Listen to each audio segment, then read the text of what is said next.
화면을 좀 봐주시기 바랍니다. 너무 칸트 덕론을 이해하기 위해서 이론적인 부분을 제가 설명을 좀 많이 드렸는데요. 잠시 조금 여유를 돌리는 차원에서 이 슬라이드에 나와 있는 사진들을 조금 주목해 주시기 바랍니다. 앞서 제가 강의 서두에 퀘니스베르그, 현재 지명 칼리닌그라드에 다녀온 바 있다고 말씀드렸었죠. 그때 가서 제가 직접 찍은 사진들을 여러분들에게 보여드리려고 잠깐 준비를 했는데요.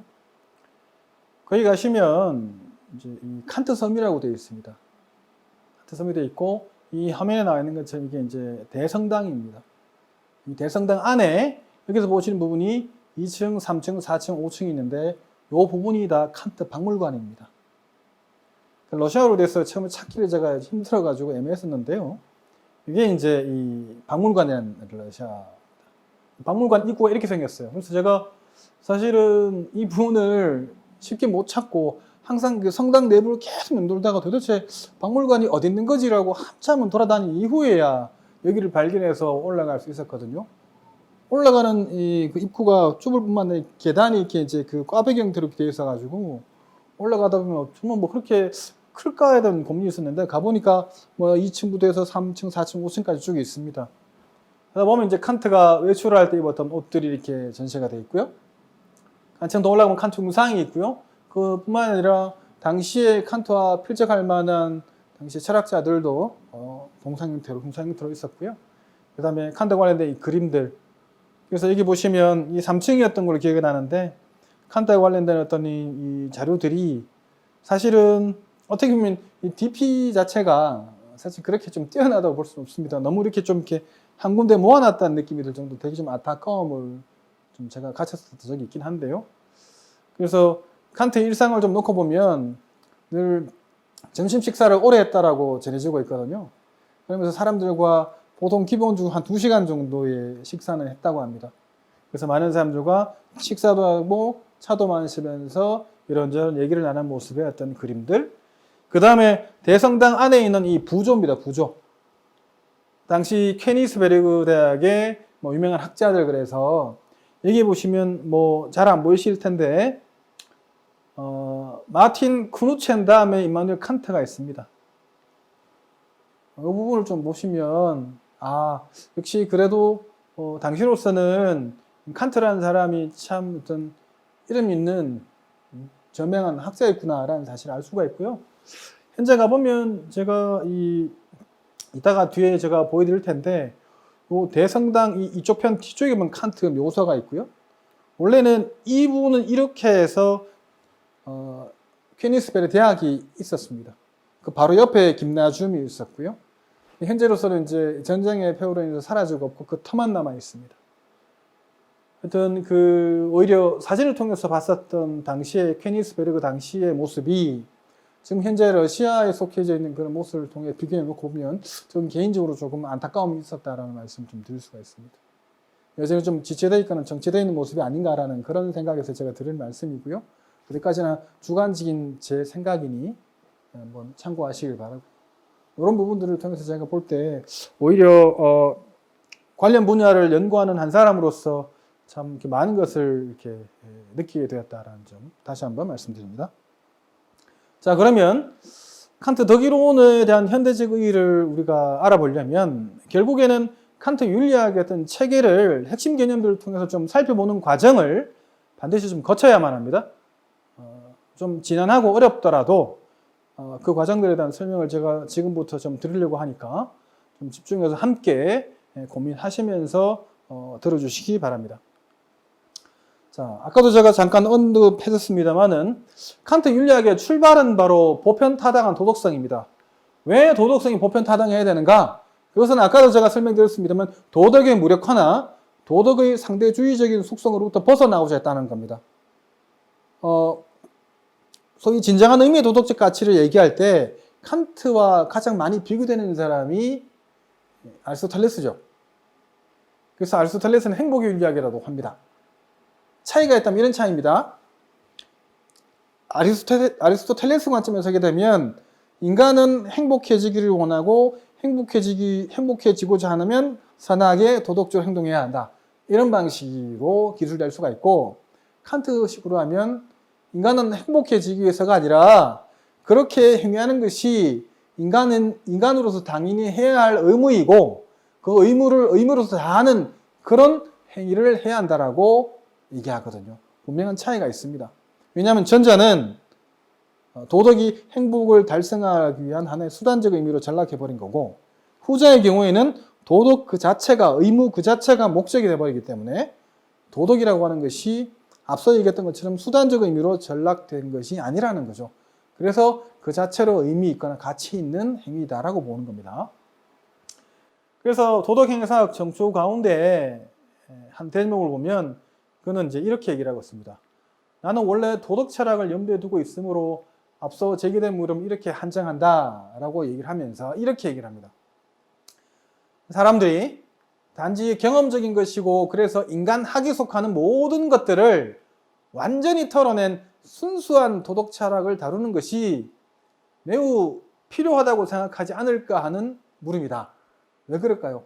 자꾸 도덕이라는 이름으로 뭡니까 행해지는 것들이 구체적으로 우리가 알 수는 없으나 끊임없이 상대적인 어떤 경향과 예외를 인정하는 방식으로 결과했다는 점을 미루어 짐작할 수가 있죠.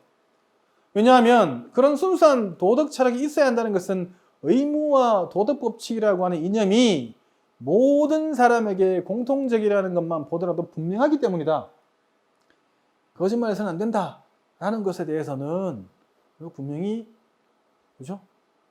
공통적으로 수용하고 인정하는 거란 말이죠.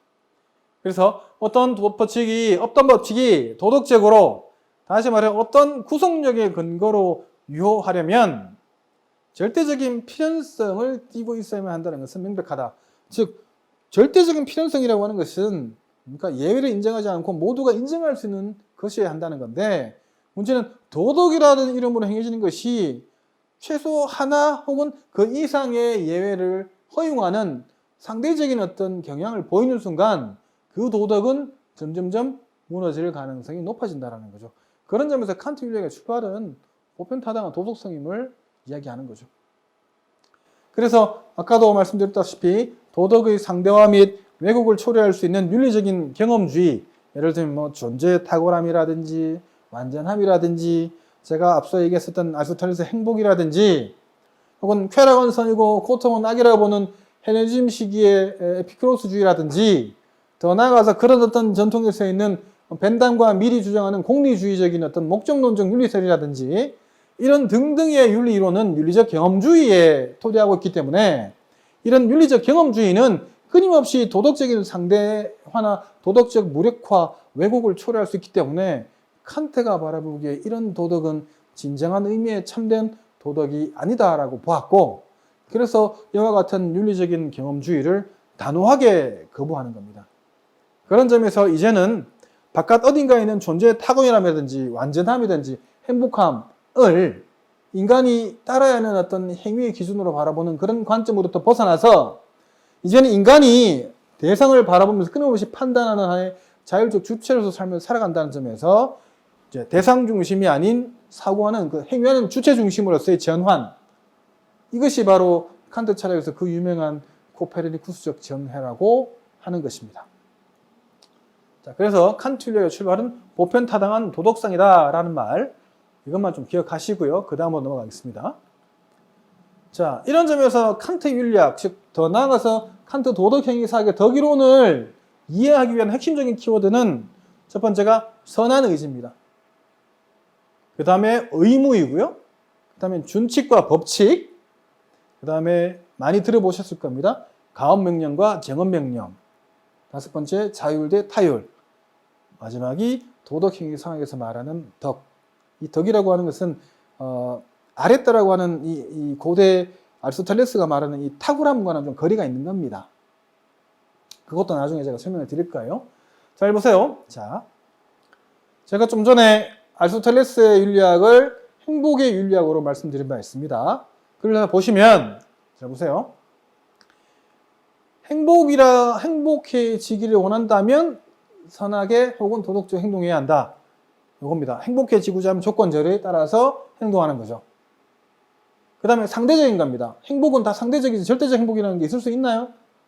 바라긴 하지만 현실화되기는 어렵습니다. 그런 점에서 또는 행복을 뭡니까? 위에서 도덕적이어야 된다는 거니까 항상 층위가 나뉘어져 있는 거죠. 그런 점에서 이 준칙이라고 하는 것은 간략히 말하면 우리 행위의 주체 개개인이 행위하려고 하는 그런 어떤 원리, 방식을 말하거든요. 난 이렇게 행동할 거야. 난 저렇게 행동할 거야. 와 관련되는 행위의 주관적인 원리를 준칙이라고 하고 법칙은 항상 객관적인 원리로 작동하는 거잖아요. 타율은 뭡니까? 그 자체로 하는 것이 아니라 무엇에 의해서 하는 거죠. 그러니까 아리스토텔레스의 어떤 윤리학은 행복이라고 하는 것 때문에 도덕적으로 행동하는 거니까 이 자율적인 것이 아니라 타율적인 거죠. 자율적이라고 하는 것은 의무 그 자체를 위해서 그 무엇에서도 의존하지 않고 자기 스스로가 그 의무를 이행하기 위해서 스스로가 스스로에게 명령하는 방식으로 움직이는 방식, 그걸 자율이라고 하는 것이고, 끊임없이 그 인간의 도덕적 행위를 방해하는 요소로부터 늘 뭡니까? 극복해서 도덕적 행위할 수 있는 그런 이성적 그 명령인 의무를 다할 수 있게 하는 원천인 바로 덕이라고 하는 의지의 어떤 강한 측면들, 이 부분들을 가지고 살펴보면 칸트 윤리학, 더 나아가서 칸트 윤리학의 어떤 이 최종작이라고 볼 수 있는 도덕행위사학 제2부인 덕이론이 어떻게 오늘날을 살아가는 우리에게 의미 있게 다가올 수 있는지를 아실 수가 있습니다. 자, 그러면 첫 번째 단계인 선한 의지에 대해서 좀 살펴보도록 하죠. 자, 도덕행위사학 정초 첫 부분에 이렇게 칸트는 언급하고 있습니다. 이 세계 안에서나 이 세계 바깥 어디에서도 우리가 무조건적으로, 또 다른 표현은 무제약적으로 선하다고 간주할 수 있는 것은 오로지 선한 의지뿐이다. 이 말은 뭐냐? 이겁니다. 현재 제가 혹은 여러분들이 선한 방식으로 행동하지 않아요. 좀 심하게는 나쁜 방식으로 악하게 삶을 살아가고 있어. 그럼에도 불구하고 그런 사람들이라 하더라도 마음속에는 야, 그래도 내가 좀 옳은 일을 하고 살아야 되는데 라는 생각을 할 수 있죠. 그 생각은 그 무엇에 의해서도 그 순수한 가치를 잃어버리지 않는다는 거예요. 그러니까 그런 것이 바로 선한 의지거든요. 선의지. 그만이 무조건적으로 선하다 할 수 있는 거죠. 이해하시겠나요? 그러니까 예를 들면 지성이 뛰어난 자는 선한 방식으로 행동할 수 있으나 그 지성적 능력을 자신의 욕망이나 자신의 행복에 위해서 사용할 수 있기 때문에 이것은 뭡니까? 오로지 선하다고 볼 수 없는 것이고, 용기라고 하는 덕목도 보다 더 선한 방식과 도덕적인 어떤 행위를 위해서 끊임없이 용기 있게 행동하는 것은 의미 있으나 그 용기를 부정적인 방법이나 악한 방식으로 사용하게 되면 그 역시도 그 자체로 선하다고 볼 수 없는 것이죠. 하나 예를 들면 이런 거 아니겠습니다? 이런 거겠죠? 대부업체에 고용되어 있는 사람입니다. 그 사람이 돈을 빌려간 사람에게 돈을 받기 위해서 자신에게 있는 용기의 덕목을 끊임없이 그 사람을 억압하고 윽박질러서 돈을 받아오는 데 쓰게 되면 그런 용기는 그 자체로 선하다고 볼 수가 없는 것이죠. 항상 예외가 있습니다.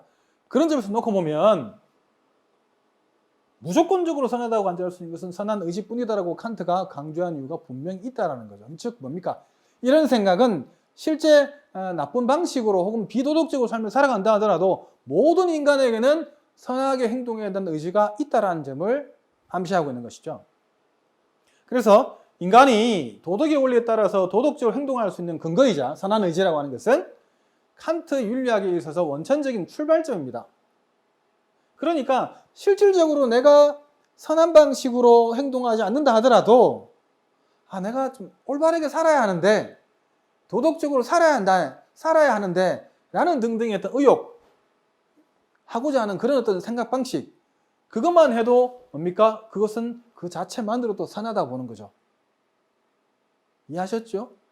생각만으로도 선한 겁니다. 그 자체로. 그래서 인간에게 혹은 인류에게 선의지가 없다면 그런 인간은 도덕적인 소질, 능력도 없고 나아가서 도덕적으로 살아갈 수도 없어요. 인간이 동물을 포함한 다른 존재들과 근본적으로 다른 점은, 구별되는 점은 바로 의욕 자체만으로 선한 의지가 있다는 사실입니다. 사실 그것은 과정과는 별개, 결과와는 별개에 가라는 거죠. 그래서 인간이 도덕법칙을 알고 있고, 그 다음에 그 알고 있는 도덕법칙에 따라서 행위하려는 선한 생각이 바로 선한 의지이고, 그 선한 의지를 방해하려는 욕구나 자기애를 넘어서 도덕 법칙을 현실에서 이끌어낼 때, 달리 말하면 실천할 때 인간의 행위는 진정한 도덕적 가치를 갖습니다. 그거 아니겠어요? 아이고, 저 친구는 참 힘들 텐데 대단하다. 우리 인생 선배는 참 우리가 부끄럽네. 정작 당사자인 본인도 살기가 참 힘들었고 어려웠을 텐데 어떻게 그런 상황에도 불구하고 저렇게 남 돕자고 저렇게까지 좋은 일을 할 수 있을까? 뭐 이런 부분들은 사실은 어려운 얘기가 아니잖아요. 얼마든지 우리가 살아가면서 볼 수 있는 그런 하나의 어떤 경험적인 사례들이거든요. 그렇게 놓고 보면 욕구나 자기를 넘어서서 도덕적으로 행위해야 한다는 것을 끊임없이 뭡니까? 선한 의지와 더불어서 실천할 때 그런 사람의 행위는 도덕적으로 평가를 받게 되고, 더 나아가서 그런 사람은 인격적으로 훌륭하다라는 평가를 받게 되죠.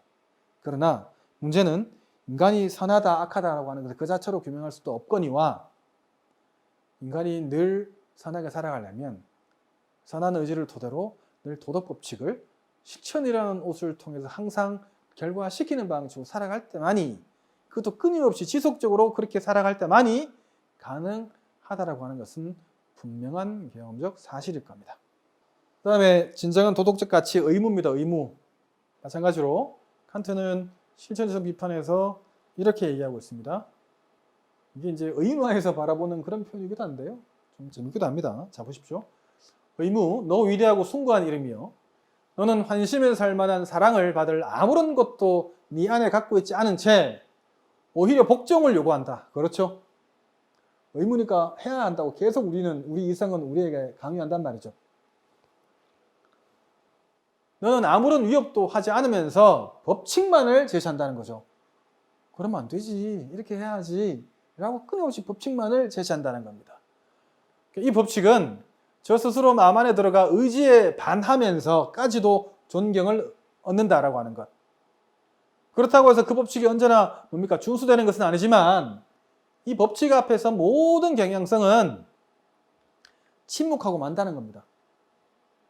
너의 그 위험 있는 근원은 무엇이고, 경향성들과의 혈연을 도도하게도 끊어버리는 너의 고귀한 혈통의 뿌리를 사람들은 어디에서 발견할 것이며, 인간만이 자신에게 스스로 줄 수 있는 그런 가치에 소홀히 할 수 없는 조건은 어떤 뿌리에서 유래할 수 있는가.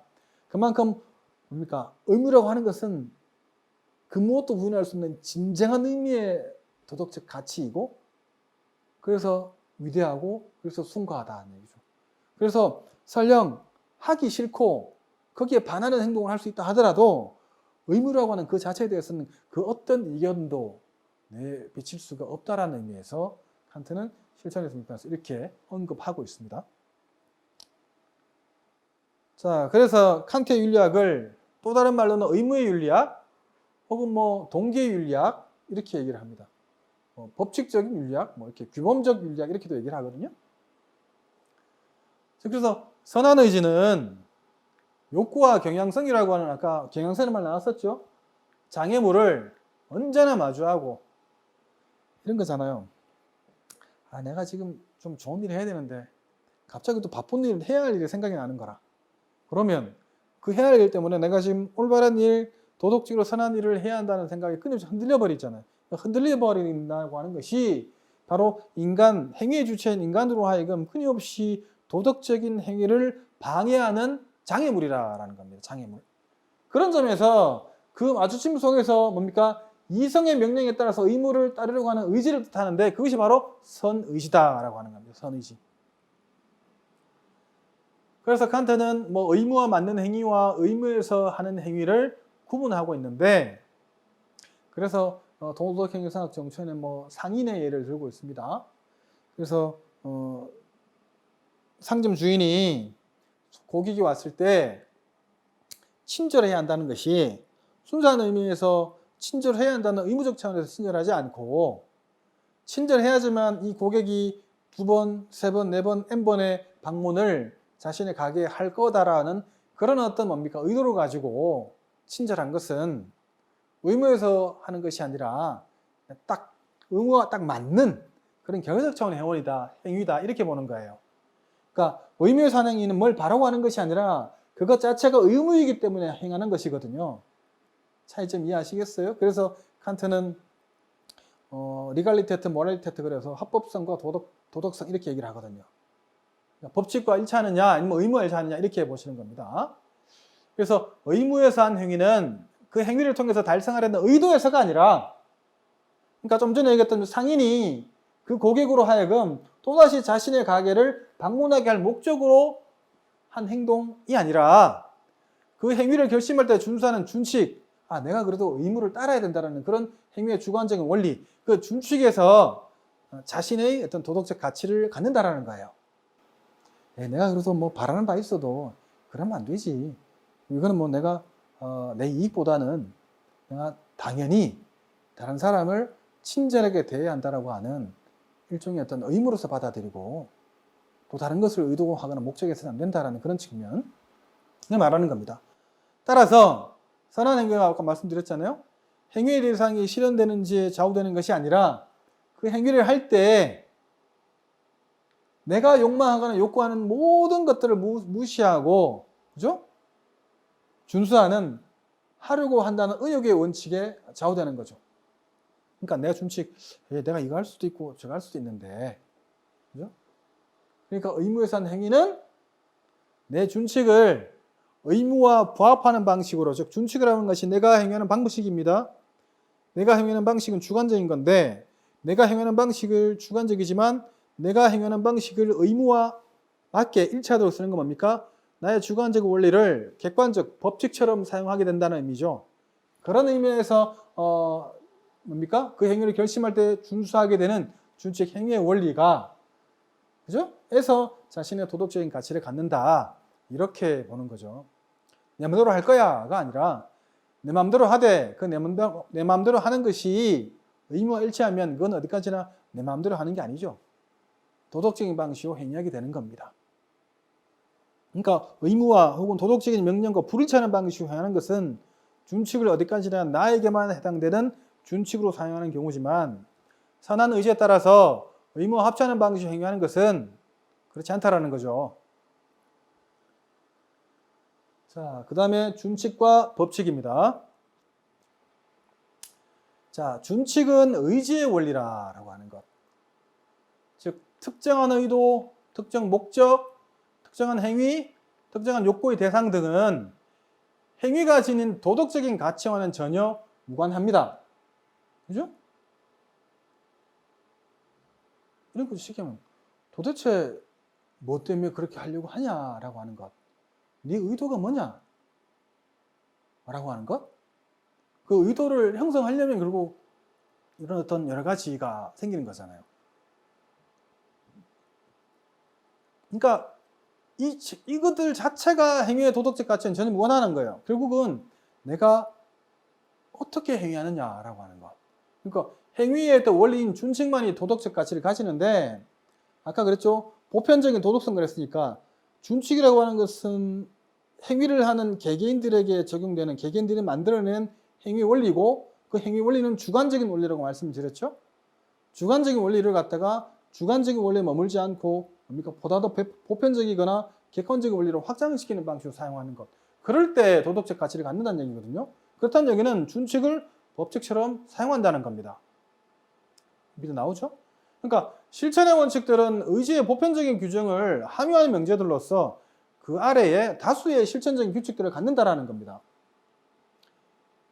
그래서 이 원칙들은 그 조건이 주관에 의해서 단지 주관의 의지에 대해서만 타당한 것으로 간주될 때는 주관적이다, 준칙들이다. 무슨 말인지 잘 안 들어오죠. 그죠? 이 얘기는 아까 제가 쉽게 얘기했잖아요. 내가 나에게만 타당한 방식으로 행하는 원리. 그런 것은 나에게만 타당하지 상대방에게는 타당하지 않다는 거잖아요. 그런 의미에서 주관적이라는 겁니다. 그러면 실천 법칙들이 객관적이다라고 하는 것은 뭐냐? 내가 행위한 행위의 원리가 나에게만 인정되고 허용되는 것이 아니라 다른 사람에게도 인정되고 허용되는 거라면 내가 채택한 이 준칙은 어디까지나 상대적인 성질을 갖는 것이 아니라 상대적인 성질을 넘어서 보편적인 성질을 갖는 법칙처럼 사용된 거다란 말이죠. 그렇기 때문에 이성적 존재자의 의지에 타당한 것으로 인식되면 바로 객관적이 된다는 말이 그냥 내가 채택한 행위의 원리인 준칙이 나에게만 타당한 방식으로 머무르지 않고 다른 사람 모두에게도 타당한 방식이나 인정되는 방식으로 다가설 수 있다면 그때는 준칙이 아니라 법칙, 객관적이다라는 겁니다. 주관적인 것이 아니라. 그러니까 나에게만 인정되고 허용되는 원리는 주관적 원리이지만은 이것은 달리 말하면 준칙을 준칙으로만 사용하는 거예요.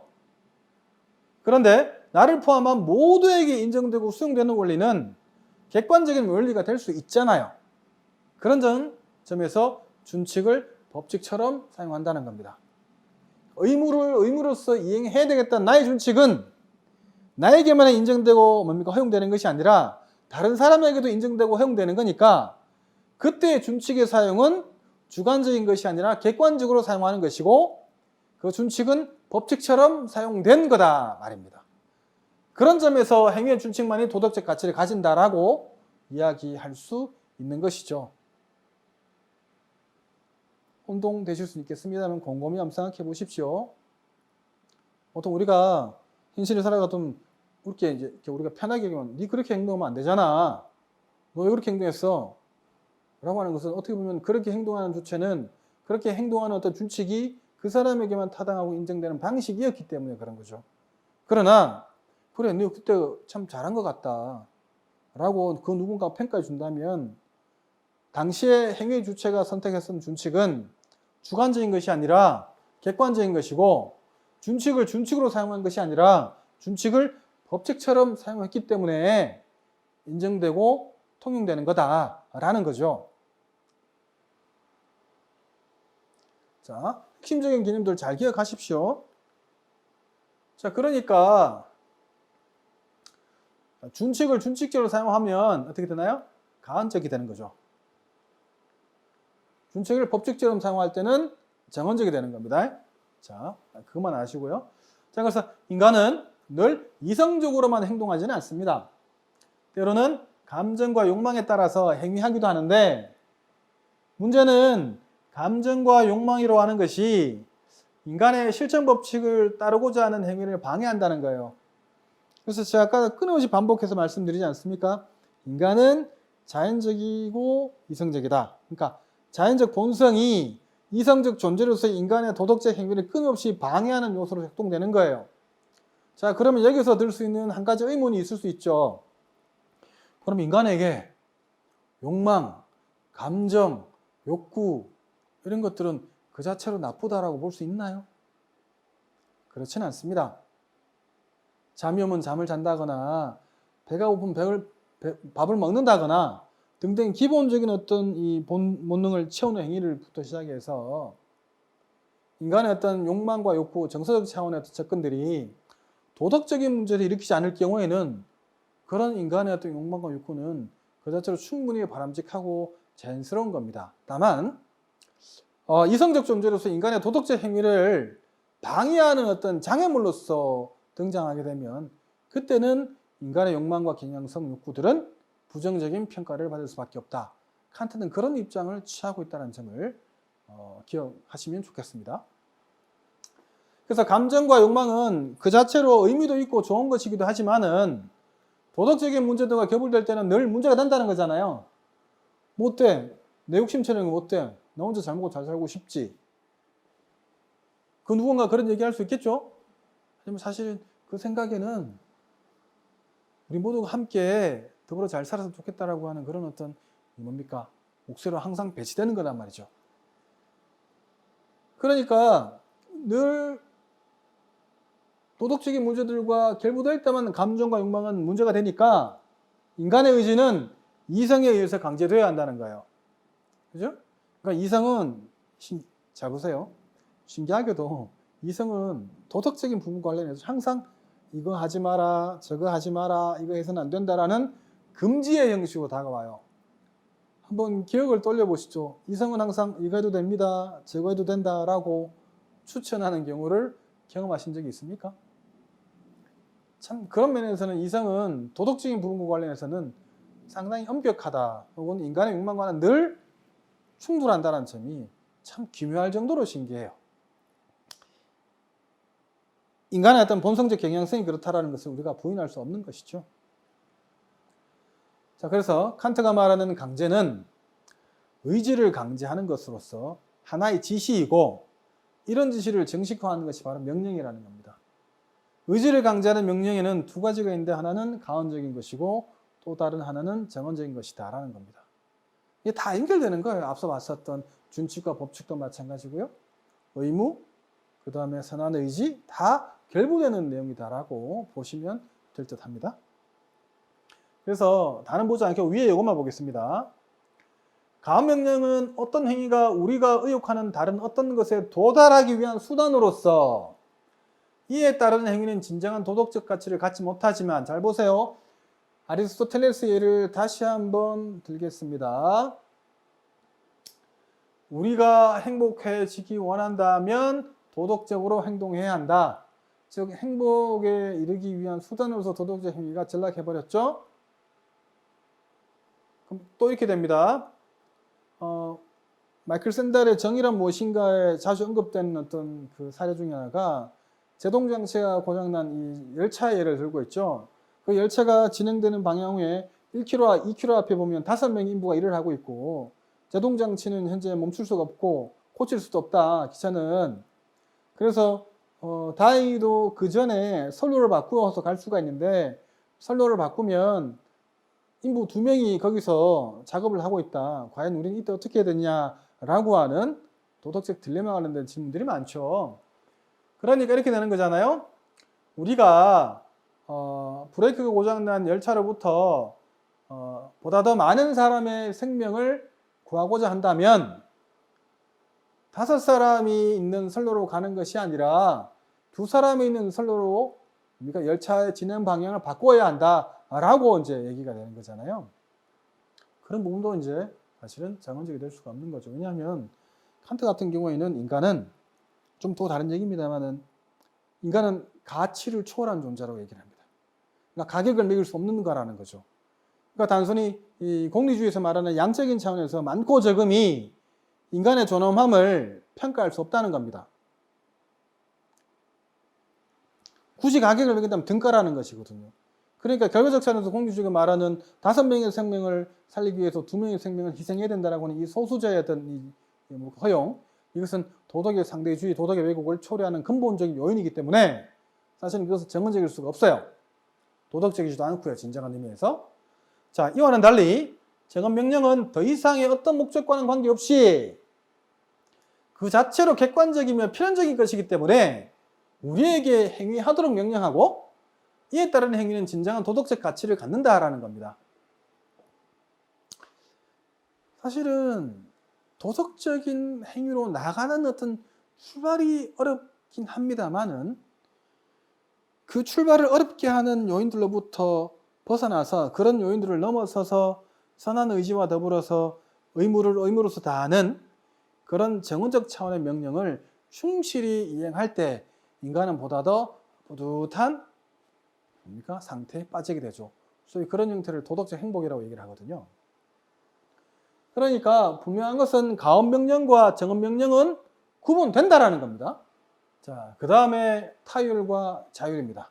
앞서 코페르니쿠스적 전호에 대해서 언급한 바 있죠. 대상 중심이 아니라 이제 주체 중심이다라는 말. 외적인 어떤 절대적 선의 기준을 받아들이고 그 받아들이는 방식으로 삶을 살아가야 한다고 생각했었던 그런 접근법에서 이제는 우리 내부에서 대상을 향해서 바라보는 주체가 중심이 돼야 된다고 하는 것. 자, 그 말은 뭐겠습니까? 내가 대상을 바라보는 거지 대상이 내게로 오는 게 아니라는 거잖아요. 내가 바라본다는 것은 바라보게 하는 요인이 밖에서 자극을 받아서 바라보는 것이 아니라 내 안에서 형성돼서 바라보는 거니까, 그것은 타율적인 형태의 접근이 아니라 자율적인 형태의 방향의 전환이라고 하는 것이죠. 그런 점에서 코페르니쿠스적 전후라고 하는 것은 우리의 의식이 대상을 향해 나가는 것이 아니고 우리의 대상이 우리의 의식으로 다가오는 거잖아요. 그래서 인간이 도덕적으로 행할 수 있는 조건은 행위자 스스로가 정한 원칙에 따라서 자기 자신을 규정할 수 있는 능력이 있기 때문입니다. 그렇죠? 내가 도덕적으로 할 수 있으니까 도덕적으로 해야 한다라고 하는 그런 예지적 능력도 역시도 마찬가지 아니겠어요? 그러니까 칸트는 도덕의 원천은 타율이 아닌 자율이어야 하고 이 자율은 어디까지나 자기 입법성에 놓여 있다. 이 자기 입법성이라고 하는 말도 조금 딱딱하고 생소할 수가 있는데요. 행위는 누가 시켜서가 아니라 자기 스스로가 할 때 스트레스는 비교적 덜하죠. 보통 그 누군가가 집에서는 부모님이, 학교에서는 선생님이 공부해라, 책 봐라, 운동해라 이렇게 자꾸 뭔가 강요하게 되면 우리는 의외로 그런 어떤 명령에 대해서는 상당히 싫은 내색을 할 개연성이 높습니다. 물론 겉으로 드러내지는 않지만요. 하지만 힘들기도 합니다. 하기 싫은 거 억지로 하게 되기 때문에. 그런 부분이 바로 타율이거든요. 그러나 자율이라고 하는 것은 누가 그렇게 하라고 얘기하지 않더라도 본인 스스로가 그렇게 해야 되겠다는 생각을 통해서 그렇게 실제 행위하는 것, 실천하는 것. 결국은 도덕의 원천이라고 하는 것도 누가 시켜서가 아니라 결국엔 내가 그렇게 스스로 해야만 보다 더 진정한 의미의 어떤 도덕적인 형태로 전락될 수 있다는 거거든요. 그러니까 정언명령은 개념뿐만 아니라 이성적 존재가 지닌 자율적 의지가 따라야만 하는 법칙인 거죠. 그러니까 이성의 본성이라고 하는 것은 자발성입니다. 자발성. 수동성이 아니에요. 이끌려가는 게 아니라 내가 이끌고 가는 겁니다. 그죠? 이 자발성으로부터 이성은 자기 입법적인 당위, 즉 의무적 차원의 당위를 인간에게 부과하기 때문입니다. 즉, 그래 하기 싫지만 내가 보다 더 선한 삶을 살려면 내가 이거 해야 돼 라고 하는 생각을 그 누가 나에게 주입시켰기 때문에 하는 게 아니라 우리 각자가 우리 스스로 그런 생각을 우리 스스로에게, 우리 자신에게 명령하는 거잖아요. 부여하는 거잖아요. 그런 의미에서 자기 입법자다라는 그런 말로 이해하시면 될 듯합니다. 자, 그래서 인간은 이성적 존재이지만 이성의 명령에 따라 반드시 도덕적으로 행동하고 살아가지는 않습니다. 즉 인간은 이성적 존재이자 동시에 자연적 존재라는 말을 여러 번 했죠. 다시 말하면 우리는 이성의 명령대로만 살아가는 것이 어렵고 늘 항상 본성적인 경향성 및 욕구와의 대결을 펼치면서 살아가야 된다. 그래서 우리는 내적 갈등과 충돌이 일어나잖아요. 이번에 봉사활동 가야 되는데 가기가 싫은 거예요. 그냥 피곤하기도 하고 내일 또 뭐 일도 많고 뭐 등등 여러 가지 핑계거리가 생기니까 봉사활동을 가야 된다라고 하는 그런 어떤 마음가짐이 귀찮음과 욕구와 욕망과 이런 어떤 그 행위를 방해하는 요소들의 어떤 등장으로 인해서 끊임없이 뭡니까? 흔들리게 된다는 거잖아요. 그런 우리는 도덕적인 관점에서 내적 갈등과 충돌을 얼마든지 겪으면서 하루하루를 살아가고 있다는 점, 이 점을 우리가 기억하면 분명히 알 수가 있죠. 즉 자율의 개념이라고 하는 것은 인간이 단지 본능적이고 사회적 존재일 뿐이다라는 사실만을 알려주는데 그치지 않고 인간은 본능적이고 사회적인 존재이지만 그런 어떤 존재의 차원을 넘어서는 그런 어떤 존재 의미를 지닌 존재라는 사실을 인간에게 부여해주는 핵심적인 요소입니다. 오토노미라고 하는 것은 스스로가 알아서 그렇게 하는 거잖아요. 자기 자신에게 명령하고 그런 명령에 따라서 끊임없이 살아가야만 한다라고 스스로에게 푸시하는 그런 방식. 그래서 칸트에게 있어서 의지의 자율은 그 자신의 윤리학에서 더 나아가서 칸트 철학 모든 책에서 가장 독특한 산물이다라고 볼 수 있습니다. 이 자율성. 그러니까 자율로서의 자유는 인간에게 참 중요한 하나의 핵심적인 요소거든요. 결국에 칸트가 말하는 진정한 의미의 참된 의미의 도덕적 가치, 행위라고 하는 것은 이겁니다. 즉 누가 말하는 일반적으로 용기 이런 것이 아니라 그 자체로 선한 의지를 가지고 그 선한 의지가 진정한 도덕적 가치인 의무를 의무로서 받아들이고 그 의무를 이행하는 준칙을 자신에게만 인정되고 타당한 준칙의 차원이 아닌 법칙의 차원으로 사용하면서 무엇을 바라는 수단적 차원의 강한 명령이 아니라 정언 명령의 차원으로 전환시키고 이런 행위는 어쩔 수 없이 한 것이 아니라 스스로가 행위하는 자기 입법적인 차원에서 발생한 행위임을 알 수가 있고, 그런 행위는 결국 뭡니까? 진정한 의미의 도덕적 가치를 가지는 것이고, 그런 도덕적 행위가 점점점 확산된다면 도덕의 어떤 모래커라든지 도덕의 상대와는 온데간데 없어질 것이고, 그가 말하는 목적의 왕국 속에서 영구 평화를 누리게 될 것이다. 뭐 이런 방식으로 이어지는 것이죠. 문제는 방금 제가 설명드렸던 방식으로 행위하는 것이 생각처럼 말처럼 쉽지 않다는 겁니다. 그래서 인간에게는 늘 그런 갈등과 충돌의 과정을 겪기 때문에, 그런 갈등과 충돌의 과정에서 늘 언제나 승리하려면 인간에게는 덕이 요구된다라고 칸트는 얘기하고, 이 덕에 대해서 본격적으로 얘기하는 것이 바로 칸트의 도덕행위상에 있어서 덕 이론 부분입니다. 교육학에서 칸트는 이렇게 얘기를 합니다. 인간이란 본래 도덕적으로 선한 존재인가 아니면 악한 존재인가? 인간은 그 어느 편도 아니다. 왜냐하면 인간은 본래 도덕적 존재가 아니기 때문이다. 인간은 그의 이성이 의무와 법의 관념을 깨달았을 때만이 도덕적 존재가 된다. 그러나 혹자는 인간에게는 모든 악을 행하려는 자연적 경향이 있는데, 이 자연적 경향은 인간을 한 방향으로 몰아내는 성향과 본능을 지니고 있기도 하고, 또 한편으로는 인간의 이성이 그와는 다른 방향으로 이끌려고 하기 때문이라고 말할지도 모른다. 항상 충돌한다. 내적 갈등, 도덕적 갈등, 충돌 이런다 그랬잖아요. 따라서 인간은 악에 대한 경향이 감추어져 있는 한 아무리 순진하다고 하더라도 인간은 단지 덕이라고 하는 자기 강제에 의해서만 도덕적으로 선하게 될 수가 있다. 저 사람 착해. 아무리 착해도 그 착한 사람 내부에는 인간의 악한 본성이 있을 수 있거든요. 그래서 착한 본성이 악한 본성을 넘어서서 언제나 뭡니까? 도덕적으로 살아갈 수 있려면 덕이라고 하는 자기 강제를 통해서 선한 본성에 따라서 반드시 행위할 수 있어야 되거든요.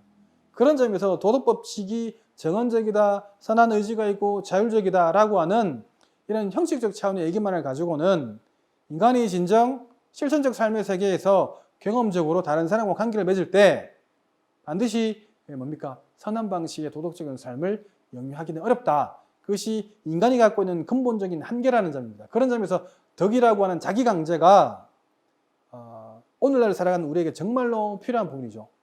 그런 점에서 왜 현대인의 일상을 설명드렸을 때 보다 더 선한 방식의 삶을 살고자 하고 보다 더 도덕적인 삶을 살고자 하는 그런 어떤 강한 의지의 소유자가 되어야만 하는데, 그런 강한 의지를 칸트식으로 말하면 덕이 되는 겁니다. 그래서 도덕적 삶을 위한 인간의 도덕적 노력이 생각만큼 쉽지 않다는 것, 여러 번 제가 설명했습니다.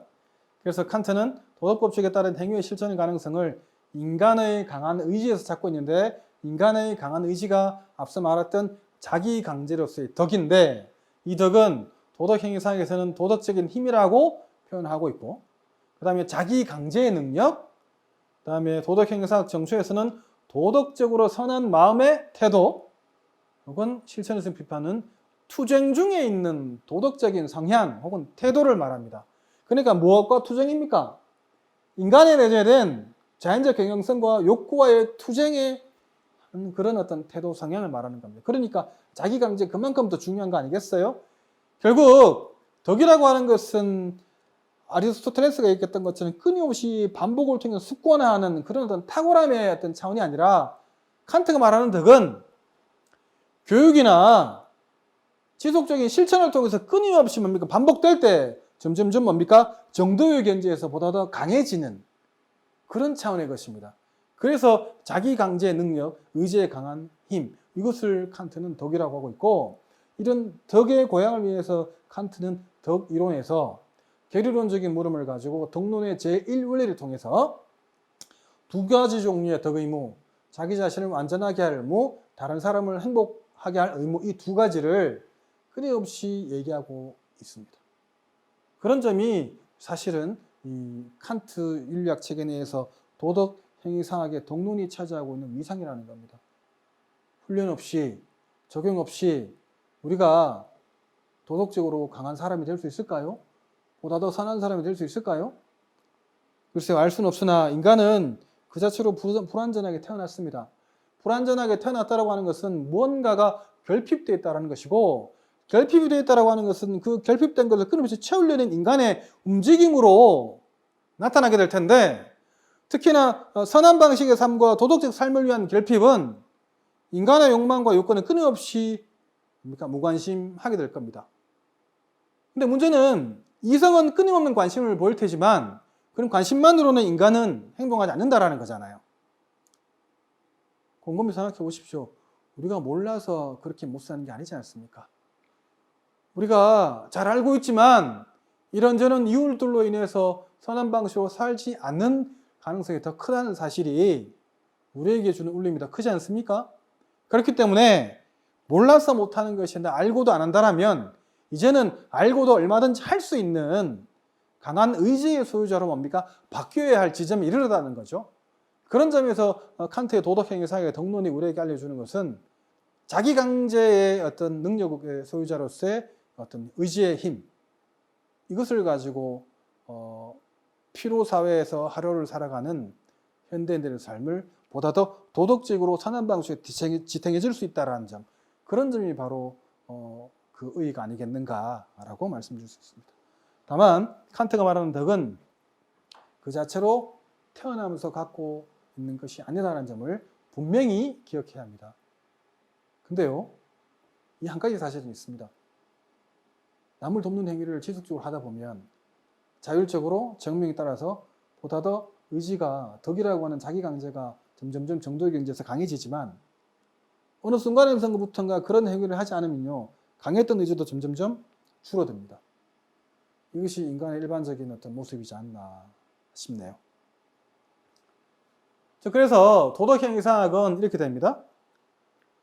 제1부가 법이론이고 제2부가 덕이론인데, 자신의 감정을 외부로부터 어떻게 강제받느냐의 훈련입니다. 법은 구성적과 관련되는 부분이거든요. 외적 강제. 그래서 타자로부터 훈련받기라고 표현할 수 있겠죠. 그러나 덕이론은 내적인 자유입니다. 스스로 자기 입법적으로 스스로 그렇게 하는 거죠. 자율적으로. 그래서 내 감정, 자신의 감정을 어떻게 내 스스로가 강제하느냐의 훈련입니다. 그래서 욕망과 욕구로 흘러가는 나의 감정을 끊임없이 뭡니까? 도덕적인 형태로 내가 이끌고 갈 수 있는 자기 강제로서의 강한 의지가 바로 덕이고, 그런 의미에서 덕이론이라고 하는 것은 자기 스스로 뭡니까? 훈련하는 겁니다. 내적인 자유를 통해서. 이게 보다 더 정말 중요한 부분이거든요. 이 부분을 우리는 기억을 하셔야 합니다. 그래서 우리는, 인간은 덕을 통해서 감정을 훈육하는 것, 즉 뭡니까? 비도덕적인 어떤 경향, 치우침으로부터 도덕적인 어떤 방향으로 전해할 수 있는 그런 감정의 훈육. 그죠? 이를 토대로 자신의 감정을 도덕적으로 행위하기 위한 감정으로 변화시킬 수 있고, 그죠? 그래서 판단력의 훈련을 통해서 자신의 행위를 보다 더 구체적이고 경험적인 현실에서 구체화할 수 있는 그런 능력의 소유자로서 살아갈 수 있다는 거죠. 그래서 도덕행위사학은 자기 강제로서의 의지에 강한 힘인 덕과 행위에 보다 구체화의 어떤 요소로서 작용하는 판단력이 끊임없이 어떻게 작용될 수 있는가를 적용이라는 관점에서 보여주고 있다는 점, 이 부분을 우리가 기억해야 하고, 이 점이 칸트의 실천 철학, 칸트 철학을 비판 전기, 비판기, 비판 후기로 나눌 수 있는데, 이런 점이 바로 칸트 비판 후기, 특히 윤리학의 측면에서 나타나는 특징적인 부분이다라고 볼 수가 있습니다. 그래서 덕과 판단력은 도덕 법칙을 구체적인 현실에서 이끌어내려고 하기 위한, 혹은 실현하기 위한 불가피한 선택이자 과정이다라고 하는 것. 그래서 끊임없이 우리에게는 뭡니까? 연마, 훈육, 도야가 요구되는 겁니다. 자, 왜 인간은 도덕적으로 살아야 되느냐? 거의 이제 마지막에 왔습니다. 자, 우리는 본능에 따라서 그저 살아가는 존재가 아니죠. 우리 자신의 삶의 의미가 무엇인지, 그래서 어떻게 살아가야 하는지를 늘 고민합니다. 그죠? 이런 인간의 특징은 정신의 능력을 소유하고 있기 때문에 가능한 일이기도 하죠. 그래서 인간은 사실을 사실로서 인식하고 그 사실에 대한 의견과 가치를 다른 사람과 더불어서 토론하고 공유할 수 있는 그런 반성적인 인식을 합니다. 이러한 사실은 인간은 곧 동물처럼 본능의 방식으로만 살아가는 존재가 아님을 분명하게 의미하죠. 이성적인 능력을 지닌 인간은 정신이 지닌 반성적인 사유 능력을 동원해서 각자의 삶이 올바르고 선한 방향으로 전개될 수 있도록 행위의 법칙을 설정하고 그 법칙에 따라서 행위할 수 있게 합니다. 그죠? 그런 점에서 불완전하긴 하지만 이성적인 능력을 지닌 인간의 모습은 되게 희망을 걸 수 있을 겁니다. 그래서 인간은 자유로운 존재죠. 자, 이런 점에서 칸트가 자유는 도덕법칙의 존재 근거이자 도덕법칙은 자유의 인식 근거라고 말한 바 있고, 자, 이렇게 말한 것은 인간이 본능적인 삶의 차원을 넘어서 도덕적인 삶의 차원으로 나갈 수 있다는 의미를 나타내겠죠. 따라서 선한 의지를 지닌 인간은 의무에서 행위를 통해, 그렇죠? 참된 도덕적 가치를 실천할 수 있고, 그런 실천적 행위를 통해서 인간은 자유로운 인격체가 될 수 있고, 그런 자유로운 인격체가 된다고 하는 것은 늘 갈등과 충돌의 양상 속에서 끊임없이 도덕적인 움직임으로 살아갈 수 있는 강한 의지의 소유자가 될 수 있음을 우리에게 전해주는 겁니다. 그런 점에서 일상에서 늘 뭡니까? 도덕의 어떤 최소화와 법의 지배를 경험하면서 살아온 우리에게 칸트가 말하는 이런 어떤 윤리학적인 어떤 의미나 메시지, 특히나 강한 의지인 덕의 소유자로서 판단력과 그 의지를 가지고 끊임없이 정한 명령에 따라서 하루하루 삶을 실천적으로 살아갈 수 있다고 하는 것은 여전히 인류에게 희망이 있다는 사실을 우리에게 알려주는 것일 겁니다. 그런 점에서 이 칸트 도덕행위 사학의 덕론을 좀 이해해 주시길 바라고, 그런 점에서 칸트의 덕론을 좀 마무리하려고 합니다. 자, 그래서 우리가 완전한 존재가 아니죠. 완전한 존재가 아니라는 사실은 어떤 면에서는 우리가 완전해지기 위해서 능동적이고 역동적일 수밖에 없음을 말해줍니다. 이것은 요구적 존재로서뿐만 아니라 도덕적 존재로서도 그렇습니다. 따라서 부족함을 채우려는 삶의 역동성은 우리로 하여금 왜 또는 어떻게라고 하는 질문에 대한 의미 있는 답변을 제공해 줄 것이고요.